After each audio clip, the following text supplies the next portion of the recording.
Gino Barbaro joins me again. You could learn what his new activity is at barbaro360.com. That's going to be a clickable link in the show notes. But this is like a pretty big outing with the family, right, Gino?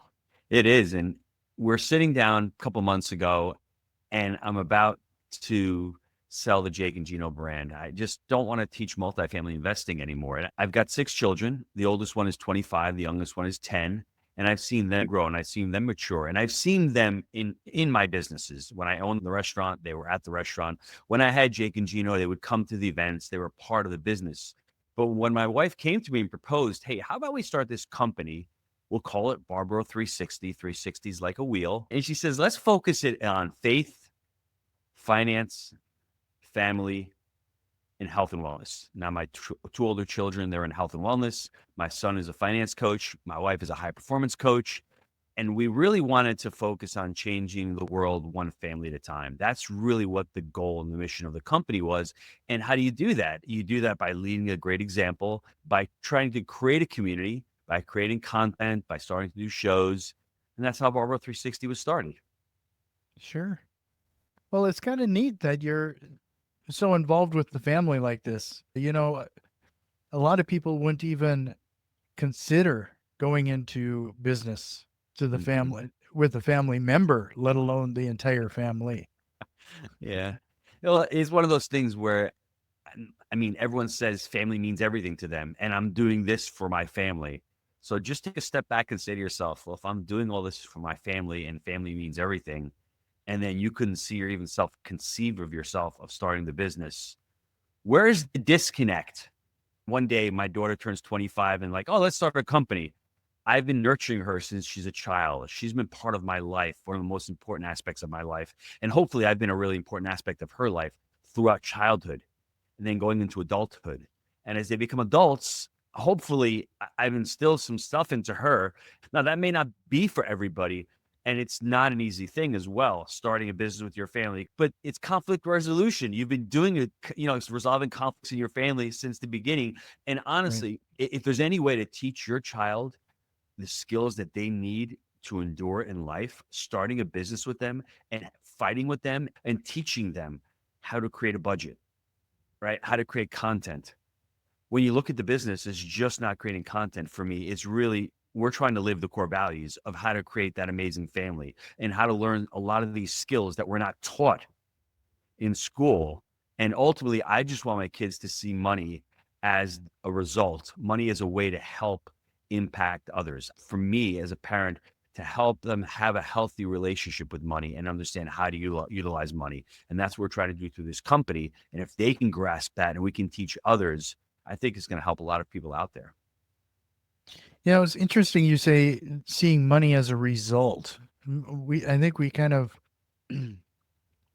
almost kind of goes to what you're talking about. The first item on your list was faith, but Mm-hmm. we kind of set this money up as our golden calf. We kind of make it as the center, or we're constantly in chase. Mm-hmm. Mm-hmm. My son and I just did a podcast today. We recorded one on the parable in the Bible about the talents.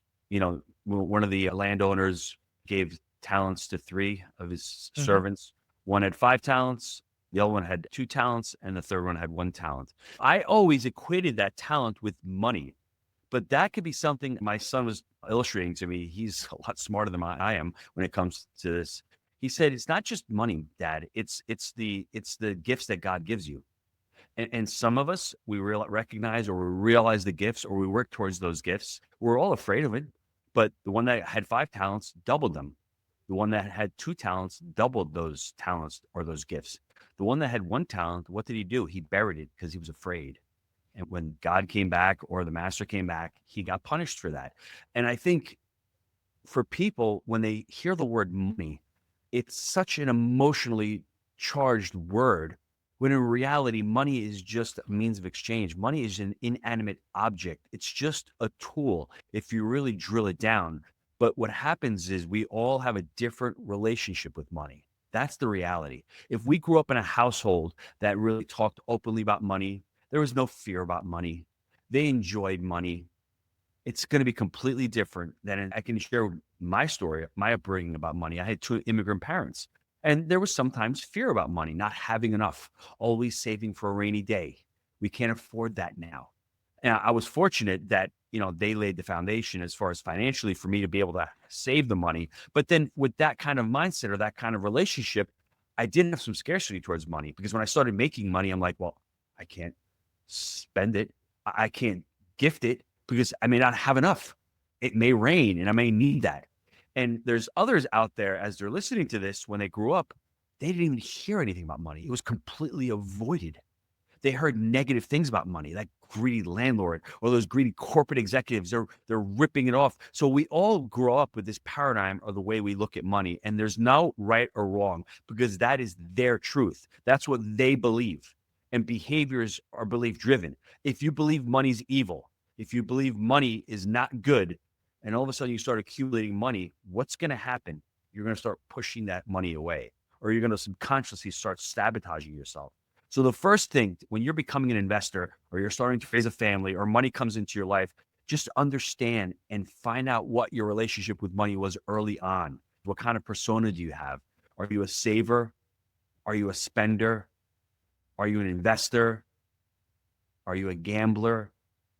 Or are you an avoider? And usually predominantly you're one of those, but you actually have a mix of all of them. So for me, I was the saver. I was Steve the saver. I loved to save money. I love to see my bank account grow. But you know what? I hated to spend money. And that would cause conflict in my relationship with my wife, because she came from a different background with money and we never talked about it. We just assumed, hey, we're getting married. It's all ours together, which it should be. But I have one way of looking at it and one way of having that relationship, where she had a completely opposite and diametric view of what money and how to use money and what money meant in life. We became married and she was financially free when we were married. She didn't have to worry about it. So I think anybody listening to this, the first thing you need to do before you start looking at deals, before you start investing money, is understand the relationship that you have with it, understand what you want to accomplish with it. And ultimately, at the end of the day, it's just a tool that you're using to try to create results in your life. And the better you are at what you do, I mean, fortunately or unfortunately, the more money you're going to make.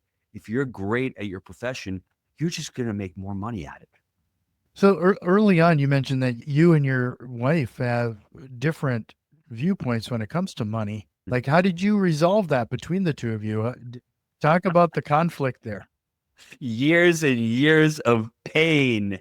And it was more I could take a lot of the blame for this, because as the person going out and making the money years ago, we didn't have credit cards. 25, 30 years ago when we got married, we had a shoebox. I was in the restaurant business. I had cash. I knew exactly what I made. I put money in the shoebox. Whenever she needed money, she would go and take the money. At a point, you start having kids, you start having bills and responsibilities. And I started saying to myself, well, I can't afford $3,000 for dental work. We're not paying for that. And she'd be wondering to herself, well, why can't we pay for it? The money's there. And I'm trying to make her understand, well, I'm providing, I'm trying to secure a future for us. And she didn't understand that language. And I think it came to a head around 2008, 2009, when I finally said to herself, listen, I just want to become financially free. And she didn't understand what that meant, because to her, she already was. She had no worries about money. And when I told her, Julia, all I want to do is I want to be able to take you on a vacation and not worry about paying for it. I want to be able to not go to work today if I don't want to. I want to be able to choose a job that I love to do. I want to be able to fly your mom down here on vacation and not worry about the bills. And it started clicking to her. She said, oh, I understand. And then we had the conversation. Well, when you were raised, your family, your single mom, was the complete opposite of what mine was. There was no responsibility with money. You guys avoided money. No, it was ever talked about. Even the way she would have money. I remember her having, she used to be a waitress at my restaurant. She'd be getting tips and she'd have money all over the place. It would be in her pocket. It would be in her bag. It would be left in her car. She didn't have any respect for it because that's the way she was raised. Whereas when I saw that, it would drive me nuts, because I'm working so hard. I have so much respect for it. We can't lose it. We can't squander it.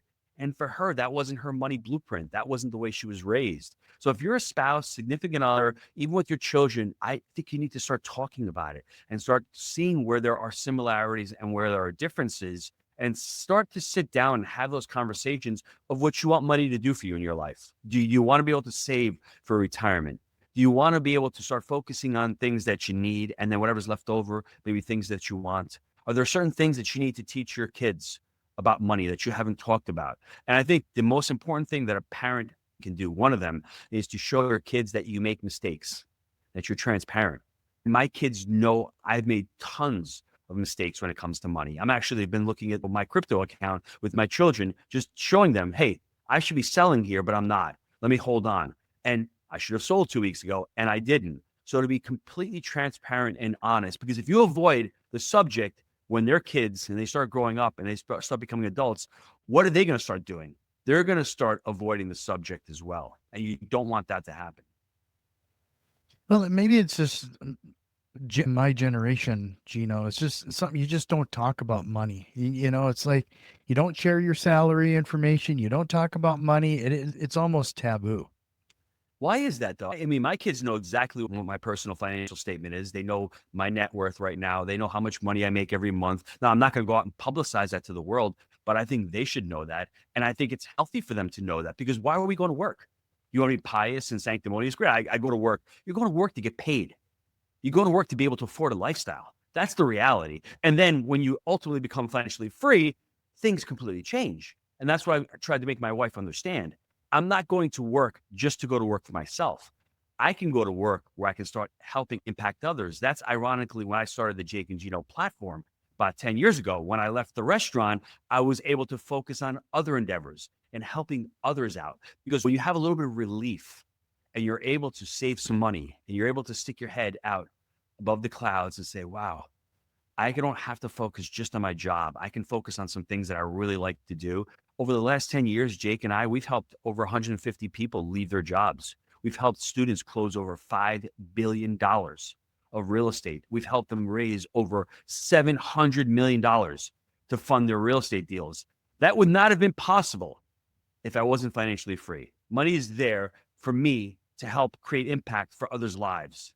That's what I think money is all about. It's really there as a result, and it's there for me to start accumulating it, enjoying it, becoming a steward of it, teaching my children how to become stewards of money, have control over money, because they don't have control over money. Money will have control over them, and we don't want that to happen. So for me, ultimately, that financial freedom led to me to start stepping outside of myself and thinking about others and being able to create content and helping others in their financial situation.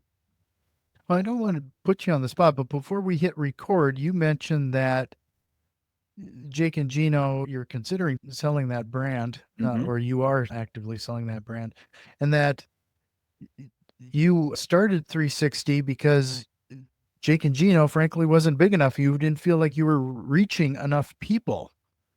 Like you just threw out some pretty significant numbers. It's hard for some of us to get our brain around the fact that that's not big enough. And as you get older in life and your goals expand, it's one thing. I really truly thought that my mission in life was to help people to become financially free. I thought that's what it was. But a lot of people on the planet in the US don't want to become financially free. And where I see the gift that I have, or the gift that my family has, is the gift of family. And I really want to share that with as many people as possible. Now, if you're in Barbaro 360, I can business coach you. But I think for me, my true mission now, it's been a journey, and it's one of those things where 10 years ago, it wouldn't have never even been on my radar. But now the goal and the mission for our company is really to change the world one family at a time. And that may be through finance, which I think is a really big component of the family, but it's also the family aspect of it. It's also the faith component to it. And it's also the health and wellness component to it. So if we can put all four of those together and start creating happy families, those happy families start to thrive. They need the government less. They can start become happier, and they can start helping out other families. And this thing starts to grow. And real estate is just one little component of the bigger picture. So just to remind everybody, head over to Barbaro 360. If you found some value in what we're talking about so far, do us a quick favor, share this with one of your investor friends. If you're watching us on YouTube, giving us a like and subscribe, it goes a long way. Mm-hmm. So, Gino, I don't want to get political here, but well, I guess I do. You mentioned the importance of family, and I have to be kind of direct. Over the past number of years, it seems like, and you brought up the government, it seems like there's a lot of movement to whether it's society, government pressures, and a few other things that are doing their absolute best to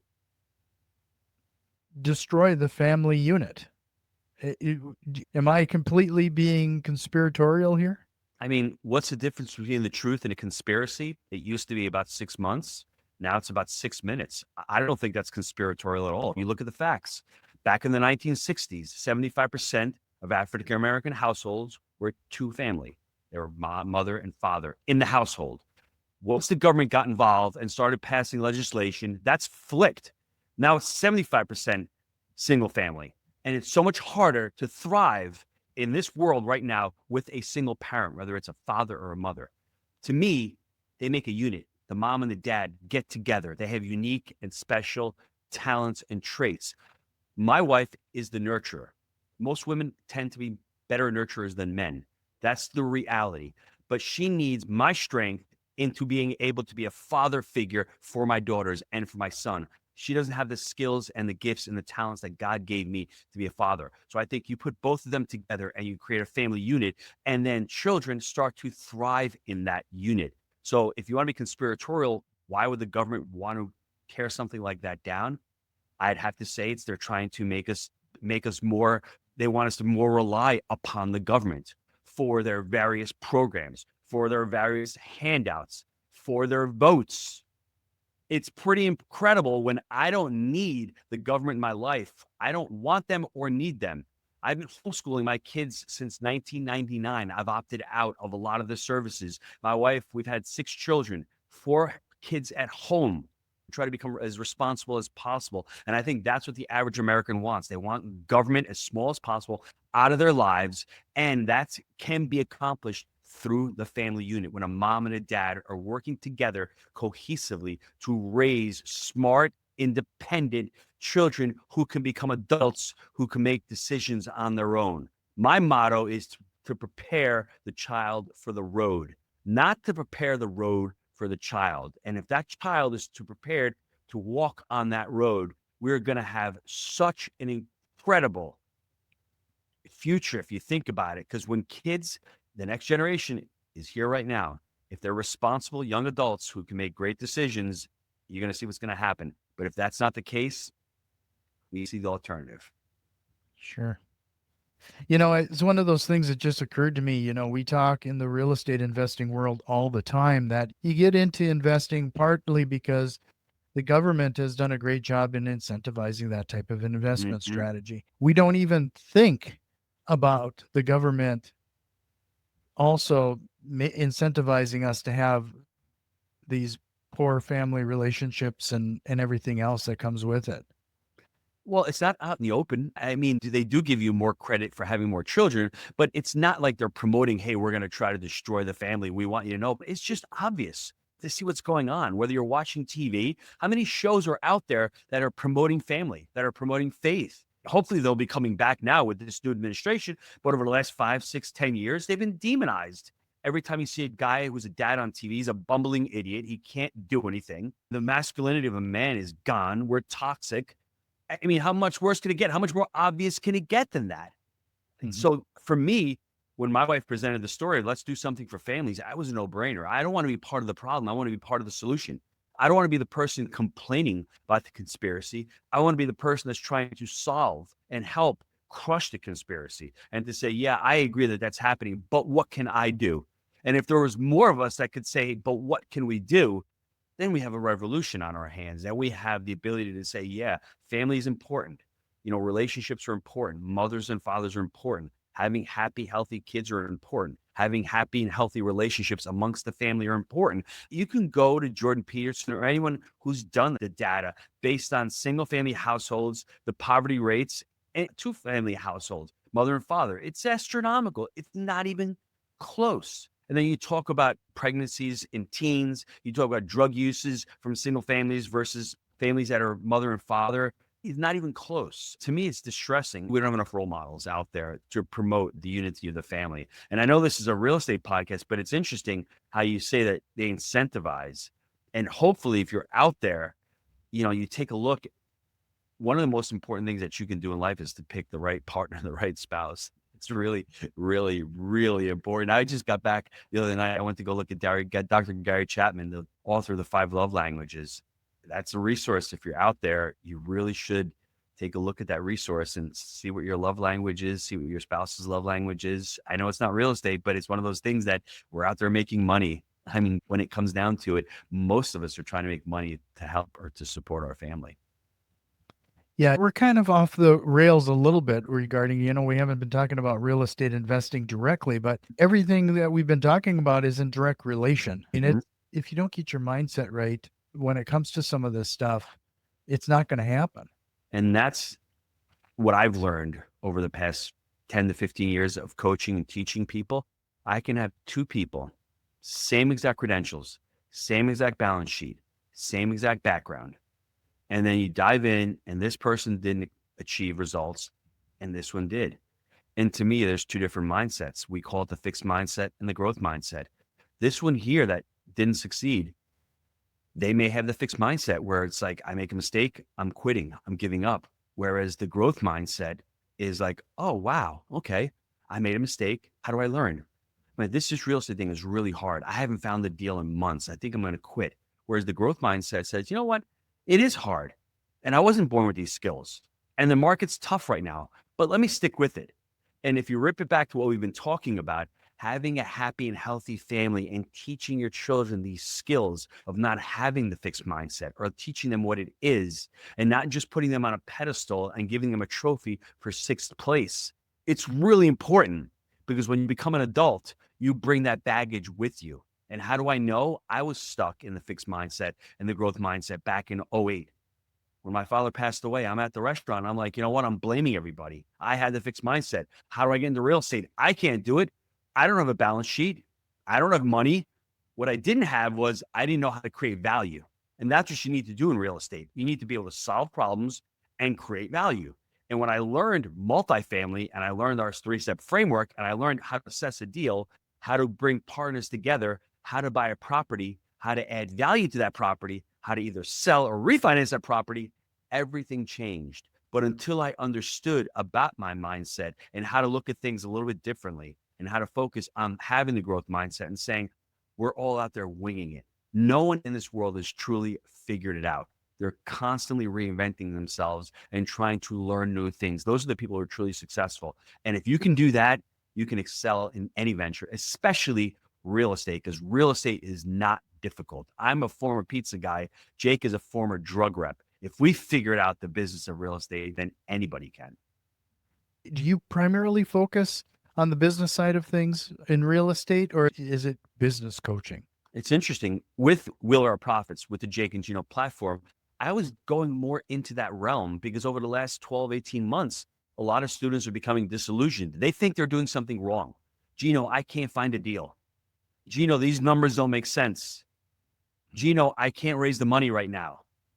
And I simply say to them, you're doing something right because there are no deals right now that pencil out. And if there are, they're really hard to find. So I think you need to focus first and foremost on coaching. If you've never had a life coach, if you've never worked on yourself in far as personal development, I would challenge you, try to. It's a lot of work, but it's even more work if you don't do it. And I became a life coach back in 2014. That's when things for me started to change because that personal development, that journey that you start having with yourself, it's not just really about investing in real estate. Why did you pick real estate? I chose real estate because it really fit my type of persona. I didn't mind waiting 12, 18, 24 months for a deal to simply, matriculate and start making money. Whereas somebody might be saying, I don't want to invest in real estate because of that. And that's fine. I'm trying to here to tell you to what vehicle you would like to invest in, because some of us may like things that are quicker: crypto, stocks, EFTs, gold. That may fit your persona. Do that. But I'm just trying to tell you, what do you like? Focus on what you like to invest in, and then learn that niche. Find a mentor, find somebody who's done it before. Because that was my mistake. My mistake was life before Jake, where I had no map, I had no process, I had no education. But then life after Jake, when I met Jake, I'm like, I have a business partner right now. I can't let this person down. I need to learn. I joined mentorship programs. I started getting coached. I started learning how to buy real estate and how to invest in real estate. For me, that's when everything started to change. It's always interesting to run into people like you, Gino, when it comes to this, because one of the mindset shifts that needs to happen typically is this concept of investing in yourself. A lot of people, we focus so much on the physical things, whether, it's real estate or gold or crypto or what have you, but we don't take a minute to realize that time and time again, it seems like any kind of time you spend on yourself, any kind of mentorship you get for yourself has paid dividends in comparison to anything else. And that for me comes from having mindsets of a poor person's mindset, a middle class mindset, and the wealthy mindset. People think of mindsets, or a poor mindset is someone who's poor with their balance sheet. And for me, that is a poor person's mindset, where they're not willing to invest in their education. Whereas a wealthy person says, I'm going to invest in myself. I'm going to get that back tenfold. Whereas a poor person, all they see is the expense. And I was there back in 04, 05. I'm not going to invest in coaching. What are you kidding me? 20 grand for a coaching program back in 2004? No way will I ever spend that kind of money. That was my poor mindset. But then again, go out and buy a car for 30 or 40 grand. That's okay. Now, I'm not here to judge anybody, but that's the difference. And once you start investing in yourself and you start learning these skills, and it doesn't have to take decades and decades of time. I met Jake in 2011. I had been, learning real estate from 2009 and 2010. It took me a couple of years. And then when I started looking with Jake, it took us 18 months to find our first deal. So within 2 to 3 years of completely immersing myself, I had a real estate deal. If I hadn't been mentored, I never would have found that deal. That's the important thing to understand. And I think if you can say to yourself, I need to invest in myself, and it will take a little bit of time, that's the growth, that's the growth mindset. And for anybody listening to this, COVID happened 5 years ago. Time flies. You may say to yourself, I don't have the time. Well, you keep saying that to yourself, but 5 years from now, you're going to be looking back and going, I wish I had invested in real estate. I think epiphany for people comes when their life is a little bit challenging. They don't like where they are. Like myself, back in 08, I didn't like where I was. They all look for the change. Or the people who are doing really well, and they look to continue to grow. Comfortable, but I'm not uncomfortable, too uncomfortable.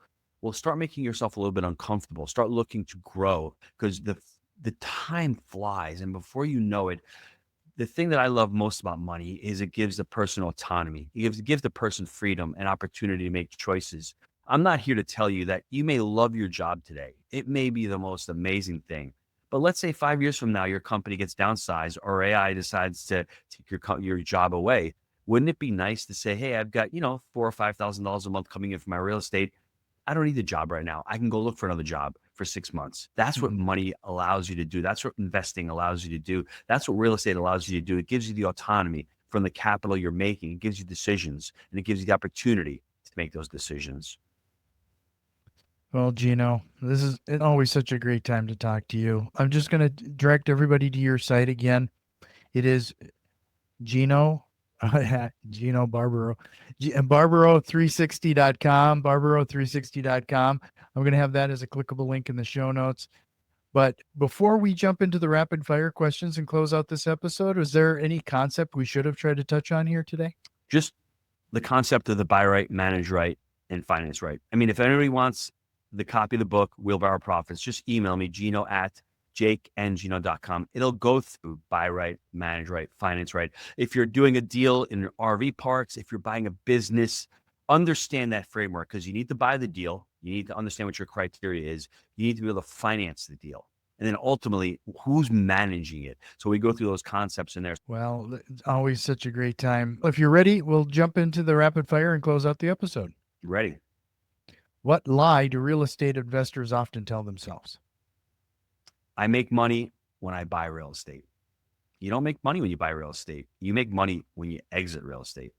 Believe it or not, you're seeing the crystallization of equity when it's refinanced or sold.